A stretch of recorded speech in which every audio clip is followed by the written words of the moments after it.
दोस्तों, एक समय में हमारी दुनिया में डायनासोर का राज था। वे वहाँ चलते थे जहाँ हम आज चल रहे हैं। इसी धरती पर सांसें ली और इसी धरती पर लड़ाइयाँ लड़ी। इन दैत्याकार बड़े विचित्र डायनासोर ने करीब 14 करोड़ सालों तक इस धरती पर राज किया। इन डायनासोर की हजारों प्रजातियाँ थी। इनमें से कुछ शाकाहारी थे तो कुछ मांसाहारी थे। कुछ डायनासोर बहुत ही शांत स्वभाव के थे तो कुछ डायनासोर बहुत ही हिंसक और खतरनाक। डायनासोर उस समय के सबसे सफल जीव में से एक थे। लेकिन अचानक ऐसा क्या हुआ? आखिर ऐसी कौन सी घटना थी जिससे डायनासोर का नामो निशान मिटा दिया? आज की इस वीडियो में हम आपको बताने जा रहे हैं इसके बारे में। लेकिन इसके लिए हमें करोड़ों साल पीछे जाना होगा और डायनासोर के उस अंतिम दिन के बारे में गहराइयों से जानना होगा। तो चलिए दोस्तों, चलते हैं आज से करीब 6 करोड़ 50 लाख साल पीछे और जानते हैं कैसे हुआ था डायनासोर का अंत। आज से करीब 6 करोड़ 50 लाख साल पहले धरती पर मौसम सामान्य था। समुद्र की ठंडी हवा और बड़े बड़े पेड़ थे। चारों तरफ डायनासोर के चिल्लाने और चीखने की आवाजें थी। जब डायनासोर की सारी प्रजाति धरती पर बड़े आनंद से अपना जीवन गुजार रहे थे, तब 10 करोड़ साल पहले ही इनकी किस्मत लिखी जा चुकी थी। 10 करोड़ साल पहले एक छोटा सा एस्ट्रॉयड का टुकड़ा जो सुदूर अंतरिक्ष से आ रहा था और वह पृथ्वी से लगभग 20 करोड़ मील दूर मंगल और बृहस्पति ग्रह के बीच बने क्षुद्र ग्रह में घूम रहे एक बड़े एस्ट्रॉयड से टकरा जाता है। इस टकराव से उस बड़े एस्ट्रॉयड की दिशा बदल जाती है और वह क्षुद्र ग्रह से निकलकर सीधे पृथ्वी की ओर 22,000 मील प्रति घंटे की स्पीड से बढ़ने लगता है। और जब यह एस्ट्रॉयड पृथ्वी से 3,84,000 किलोमीटर की दूरी पर था, तब धरती से शायद डायनासोर का अंत ना होता यदि यह एस्ट्रॉयड पृथ्वी के उपग्रह चांद से टकराता।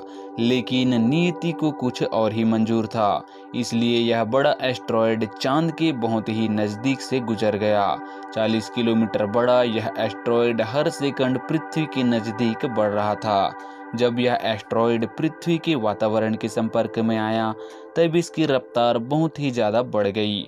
उस वक्त इसकी रफ्तार करीब 70,000 किलोमीटर प्रति घंटा हो गई थी।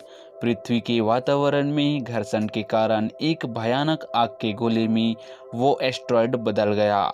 इसकी रफ्तार इतनी ज़्यादा थी कि सिर्फ 4 मिनट में अटलांटिक महासागर को पार कर लिया।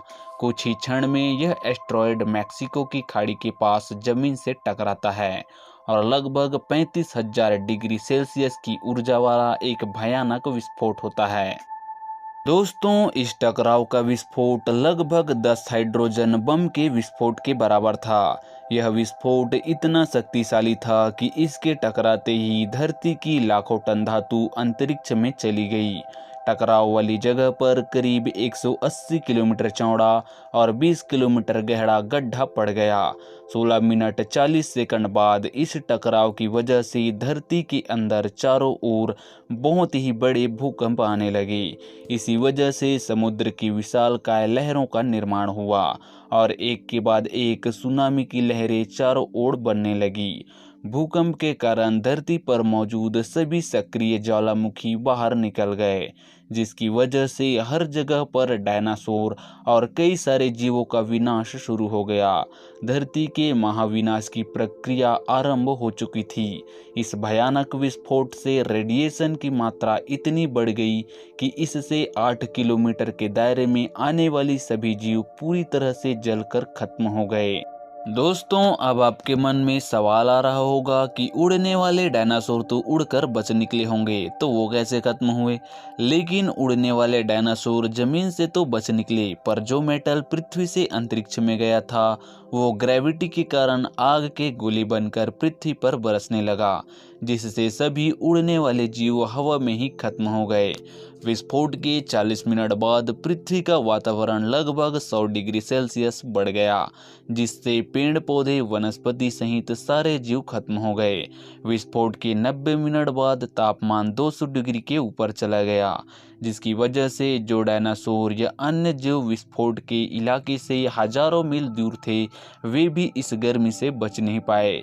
इस महाप्रलय से धरती पर से कुल 90% प्रजाति विलुप्त हो गई थी और जो 10% जीव बच गए थे उनमें से भी सिर्फ वही जिंदा रह सके जिनका वजन 25 किलोग्राम से कम था। इसका कारण यह था कि इस महाप्रलय की वजह से धरती पर से सभी मात्रा में वनस्पति और जीव नष्ट हो चुके थे, जिनकी वजह से ये बड़े जानवर अपना पेट नहीं भर सकते और डायनासोर का काल खत्म हो गया। यह महाप्रलय नए और छोटे जीव के लिए बहुत ही लाभदायक था। इस प्रलय में मैमल्स जैसी प्रजाति बच गई। दोस्तों, हम सभी ने डायनासोर्स पर बनी फिल्म तो जरूर देखी हैं, जैसे Jurassic park, the lost world, Godzilla, the good dinosaur वगैरह। किसी में तो किसी फिल्म में मासूम डायनासोर दिखाए गए हैं, किसी में उड़ने वाले तो किसी में कूदने फांदने वाले डायनासोर। मगर ये सब तो फैंटेसी की दुनिया के डायनासोर हैं। असल में तो किसी इंसान ने कभी डायनासोर को देखा ही नहीं। तो आखिर डायनासोर कैसे दिखते होंगे, क्या खाते पीते थे, कहाँ रहते थे और कैसे जीवन बिताते थे? असल में डायनासोर इंसान के धरती पर आने के लाखों साल पहले ही रहते थे। बाद में उनकी नस्ल का खात्मा हो गया, तो किसी भी इंसान ने कभी डायनासोर को देखा ही नहीं। फिल्म में दिखाए गए डायनासोर्स या फिर आर्ट में देखने वाले डायनासोर्स असल में हमारी कल्पना की उपज है। सच्चाई का इससे दूर दूर तक कोई लेना देना नहीं है। मगर वैज्ञानिक धरती के अलग अलग हिस्सों में मिलने वाले इनके जीवाश्मों से डायनासोर के बारे में जानकारी जमा करने की कोशिश में लगे हुए हैं। दुनिया के अलग अलग हिस्से से डायनासोर के कई कंकाल मिले हैं, कभी अंडे, कभी हड्डी, तो कभी पंख, तो कभी भ्रूण के अवशेष। वैज्ञानिकों ने खोज निकाले हैं, इनकी मदद से डायनासोर की तस्वीरें गढ़ने की कोशिश की है। इन कोशिशों से एक बात तो पक्के तौर पर कही जा सकती है कि डायनासोर्स बहुत ही शानदार जीव थे। उनकी नस्ल में बहुत बड़े आकार के टाइटेनोसोर्स भी थे और शातिर शिकारी माने जाने वाले कद के वेलोसिराप्टर भी थे। कुल मिलाकर डायनासोर्स के बारे में अब तक इंसान ने जो भी जानकारी जुटाई है उससे कई रोमांच फिल्मों के पार्ट निकल सकते हैं। आप ये जानकर हैरान रह जाएंगे कि डायनासोर्स के बारे में सबसे सटीक जानकारी उनके मल के जीवाश्मों से जमा की गई है। दोस्तों, फिल्में देखकर हम सोचते हैं कि डायनासोर या तो पत्तियां खाते थे या फिर मांस, मगर करेन ने पता लगाया कि डायनासोर्स की कई नस्लों में लकड़ी खाने का भी चलन था। इसके सबूत उन्हें डायनासोर्स के मल के जीवाश्म से मिले हैं।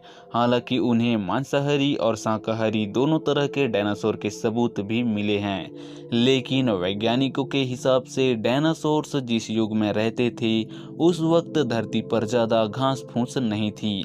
ऐसे में शाकाहारी जानवरों को अपना पेट भरने के लिए लकड़ी खाने को मजबूर होना पड़ा होगा।